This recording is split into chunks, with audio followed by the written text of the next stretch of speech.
नमस्कार, लोकशक्ती K1 या चॅनलमध्ये सर्वांचे हार्दिक स्वागत। आज आपण या आनंद लोकनाट्य तमाशाचे जे काही गायक आहेत ते म्हणजे सोनार मास्टर सोनार, त्यांची मुलाखत घेणार आहोत। नमस्कार सर। नमस्कार सर। सर, आपलं पहिलं नाव सांगा आणि आपण तमाशात कोणकोणती कामं करतो? नमस्कार, मी दिलीप रघुनाथ सोनार, राहणार धुळे खानदेश। मी जवळजवळ 40 वर्षापासून एक तमाशा क्षेत्रामध्ये आहे।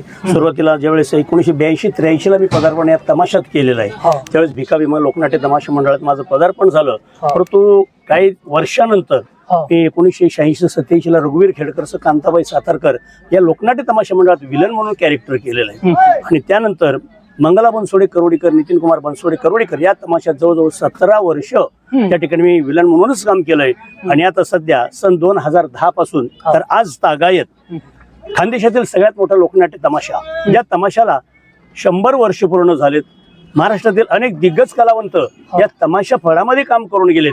तोच एकमेव तमाशा म्हणजे आनंद लोकनाट्य तमाशा मंडळ, या तमाशात मी जवळजवळ 17-18 वर्षापासून विलन म्हणून, कॉमेडी म्हणून, गायक म्हणून काम करतोय सर। सर, हा सगळा तुमचा जो जीवन प्रवास झाला, अनेक तमाशे बदलले, मोठमोठ्या तमाशात काम केलं, हे बदलण्यामागे काय कारण होतं? या बदलण्यामागे म्हणजे जशी प्रेक्षकांची मागणी तशी मालकाला त्याची पुरवणी करावी लागते। कारण माणूस कलावंत हा त्याच्या कलेवर मोठा होत असतो, त्याची कला बघूनच मालक लोक त्याचा व्यवहार वगैरे करत असतात। त्या मालकांना आपलं काम आवडलं, सगळं काय आवडलं, राहणीमानी आवडली, म्हणून त्यांनी आपल्याला या तमाशा मंडळात कामाला ठेवलं। नाही, एवढं 10-10, 15-15 वर्ष तुम्ही अनेक मोठमोठ्या फाडात काम केलं आणि त्याच्यानंतर तुम्ही आनंद लोकनाट्य मंडळामध्ये पण काम करताय। कलावंत हा मोठा होतो तर तो एका ठिकाणी राहून होतो का अनेक तमाशात तो काम? काही अनुभव हा सगळ्या ठिकाणी घ्यावा लागतो।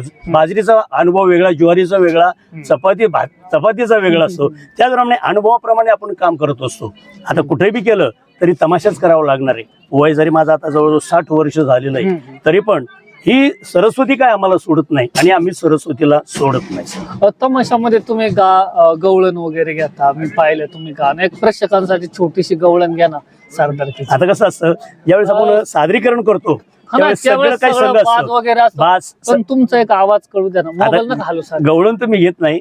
आता मग अशी गाणी वगैरे म्हटलो, कव्वाली म्हटलो, आणि छोटीशी घ्या ना, एक अंतरा घ्या फक्त। कसं आहे, आता आपण मग अशी घेतलं की नाही, जीवा शिवाची बैल सोड जाई बिगिन आपली पुढ डोल मोराच्या मानाचं, हे एक लोकगीत होतं। हे दादा कोंडकेचं गाणं होतं सर। हे दादा कोंडकेने प्रसिद्ध केलं, परंतु कुठंतरी जुनं, या जुन्याला उजळणी द्यावा म्हणून प्रेक्षकांसमोर हे जुनं मांडण्याचा प्रयत्न करतो। कारण आताची कला जी आहे, आता जे संगीत आहे ते सगळं डीजे संगीत आहे। पूर्वीची लोककला ढोलकी फड ज्याला म्हटलं जायचं, त्यापैकी दादा कोंडके एक अशी शाहीर होते की ज्यांनी तमाशा प्रधान काही पिक्चर काढलीत, तमाशा प्रधान काही गाणी गाळलीत, काही पुराणांवर गाळलीत, पण त्याचा भाग वेगळा, आमचा भाग वेगळा आहे। आम्ही तमाशातले आहोत, तमाशाच करणार। कारण कलावंताची कला ही विकली जात नाही आणि त्यांची कला कोणी विकतही घेऊ शकत नाही। तमाशा क्षेत्रात आज तमाशा कलावंतांची परिस्थिती कशी आहे? कसं आहे सर, पूर्वीच्या कलावंताला मान सन्मान राहायचा। प्रेक्षक हे वगनाटे 5-5 वाजेपर्यंत बघत होतो, म्हणून कलावंताला त्या ठिकाणी मान सन्मान दिला जात होता। परंतु आताच्या या 4-5 वर्षापासून टायमिंग अभावी कार्यक्रम करावा लागतो। 9 ला चालू केलं तर 12 वाजता बंद करावं लागतं। मग प्रेक्षकांच्या जे आवडीचं आहे, जे पसंतीचं आहे ते वगनाट्य होत नाही। खरं तर तमाशाचा बाज म्हटलं, आत्मा म्हटलं तर ते वगनाट्य असतं। ही गाणी कुठे आपण मोबाईलवर, व्हिडिओला, कुठं टीव्हीला बघू शकतो, परंतु वगनाट्य बघायला मिळत नाही। परंतु तो प्रेक्षक वर्ग आता राहिलेला नाही।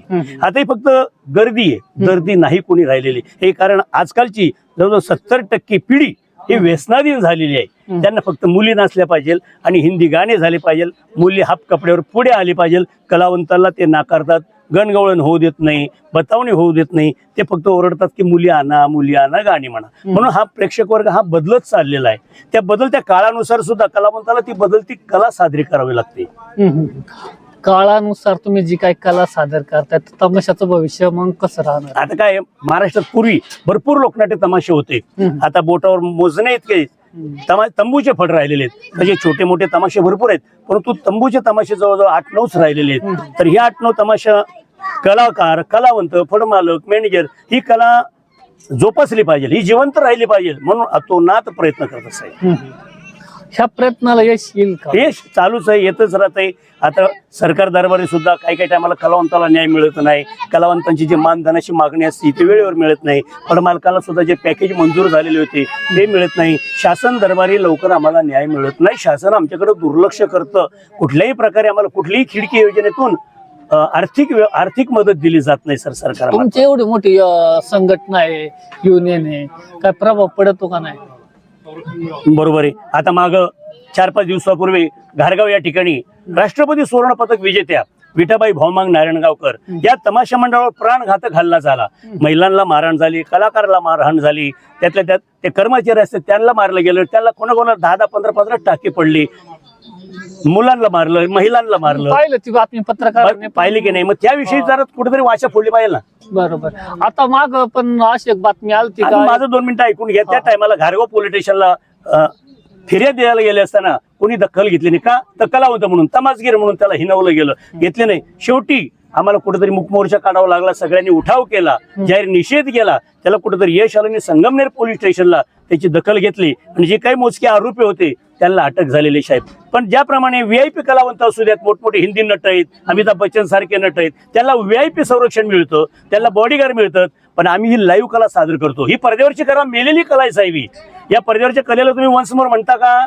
ते गाणं वन्स मोर म्हणतील का? पण आम्हाला इथं दगड मारून वन्स मोर म्हटलं जातं आणि म्हणावंच लागतं का? ही जिवंत कला, लाईव्ह कला. मग या कलावंताला, या नर्तिकेला, या तमाशा फळमालकाला, या तमाशाला शासनानं संरक्षण देऊ नये का? पण जे संरक्षण देणार आहेत, जे आम्हाला संरक्षण देणार आहेत तेही नाकारतात संरक्षण. रात्री 2-3 वेळा या ठिकाणी फोन आलेत की कार्यक्रम बंद करा, कार्यक्रम बंद करा. का बरं असं? आता एवढं तर जुन्नरला एक गोष्ट झाली का, तमाशा त्या गावाने ठरवला होता हिरामन डवळपुरीकर. हा बरोबर. आणि तो तमाशाच गेला नाही तिकडे. बस सर, असं पण कधी ऐकून कधी घ्या. होतं ना. हे तो तमाशा का गेला नाही? हा चालू 1.5 महिन्यापुरता तमाशा आहे. आम्हाला 8-8 महिने कार्यक्रम करतो. आमची तिकिटावरची पार्टी. तो तमाशा म्हणजे कसं, 2-4 सुपाऱ्या घेऊन घ्यायच्या, जे काय ऍडव्हान्स मिळेल ते जमा करून घ्यायचं आणि त्या ठिकाणी जायचं नाही. अशा लोकांकडे कलावंतही जात नाही, नर्तकी जात नाही. ते फक्त त्यांचा बोर्ड लावून तो धंदा करण्याचा प्रयत्न करतात. पण त्याचं गालबोट मोठ्या तमाशाला लागलं जातं. येतो कुठेतरी तो आळा बसणार आहे आणि बसेल अशा फडमालकांवर, जे छोटे छोटे असे यात्रा टाळतात, यात्रेला जात नाही, मोठ्या तमाशावाल्याची फसवणूक करतात, अशावर तो आळा बसणार आहे. तिकिटावर तमाशे सध्या राहिले नाही किंवा झाले तर पब्लिकचा एवढा प्रतिसाद दिसत. तिकिटावरचे आता मोजून 9 तमाशे राहिलेले साहेब. जो तो आपल्या भागात फिरतो, कारण आता सगळी महागाई वाढलेली. आता तुम्ही बघा, डिझेल टंचाई चालू आहे, पेट्रोल टंचाई चालू आहे, गॅस टंचाई चालू आहे. मग कुठेतरी प्रेक्षक वर्ग सुद्धा यामध्ये नाराज राहतो. बरोबर आहे की नाही? आणि 100 रुपये तिकीट झाल्यामुळं आता त्या तमाशाकडे लोक पाठ फिरवायला लागले. याला कारण म्हणजे हा मोबाईल आहे, ही टीव्ही आहे, दुसरं काही नाही. तमाशा समाज प्रबोधनाचं एक पूर्वीचं माध्यम होतं, त्याकडे कुठेतरी नजर अंदाज होते असं वाटते का? बरोबर आहे. हे माध्यम होतं म्हणजे पूर्वी काहीच नव्हतं ना, टीव्ही नव्हत्या, मोबाईल नव्हते, काहीच नव्हते. एकमेव तमाशा कला. ही तमाशा कला म्हटलं तर फार जुनी. पठ्ठे बापूराव कुलकर्णी जे ब्राह्मण समाजाचे होते, त्यांनी ही कला निर्माण केलेले, स्थापन केलेले. ते पठ्ठे बापूराव कुलकर्णी हे रेठऱ्याचे होते, तालुका कराड, जिल्हा साताऱ्याचे होते. त्यांनी कला चालू केली, ती टिकवली. सर्व धर्म समभाव प्रेक्षकांनी, कलावंतांनी. हा प्रेक्षक जो आहे, पूर्वी वगनाट्याचा, आता मी मगाशी तुम्हाला सांगितलं, परंतु आता वगनाट्य होत नाही, फक्त गाण्यांवर तमाशा सोडला जातो. मग गाण्यावर तमाशा सोडलेला तमाशाच म्हटलं जात नाही. आताचा प्रेक्षक हा रंगबाजीचा प्रेक्षक. हो, अशा रीतीनं दिलीप सोनार सर जे आनंद लोकनाट्य तमाशा मंडळात काम करत, खूप पोटतिडकीने त्यांनी मुद्दे मांडले की तमाशा कलावंतांना संरक्षण हवं आणि तमाशा प्रेक्षकांनी वक पण होऊ द्यावा अशी त्यांची मागणी आहे. आज 2 दिवसापूर्वी जो हल्ला त्यांच्यावर झाला तो आमच्यावरही उद्या होऊ शकतो. म्हणजे यांच्यावर बंधन राहिलेलं नाही का, कायदा राहिलेला नाही का, कायदा सुव्यवस्था राहिली नाही का? कुठेतरी कायदा राबवला पाहिजे. तमाशालाही, तमाशा कलावंतांना, फडमालकांना पूर्ण आता एवढा आम्ही लवाजमा घेऊन फिरतो, त्याला कुठेतरी संरक्षण मिळालं पाहिजे. त्यातल्या त्यात महाराष्ट्रात या तमाशांच्या गाड्याला टोल बंदी झाली पाहिजे, टोल माफ झालं पाहिजे. याची दखल माननीय सांस्कृतिक मंत्र्यांनी घेतलं पाहिजे, मुख्यमंत्र्यांनी घेतलं पाहिजे. तर तुम्हाला सुद्धा आमची विनंती की आतापर्यंत तुम्ही जी मुलाखत घेतली, आमचा हा आवाज, ही कलाकारांची कळकळ, फडमालकांची कळकळ, आम्हाला मिळणारं संरक्षण मिळावं म्हणून याच्यासाठी तुम्ही आमच्यासाठी काहीतरी प्रयत्न करा. कारण तुम्ही वार्ताहर आहात, या ठिकाणी आलात, आम्हाला भेट दिली, सतत आभारी आहोत. नक्कीच प्रयत्न करू. सोनार सरांनी सांगितलेले प्रत्येक गोष्ट ना गोष्ट खरी आहे, परंतु काय गोष्टीला कांगोरे पण असं तेवढ्या संघटना आहे तमाशांच्या, फडमालकांच्या मोठमोठ्या, परंतु ते त्या विषय का गांभीर्याने पाहते ना, असे अनेक मुद्दे पण उपस्थित होऊ शकतात.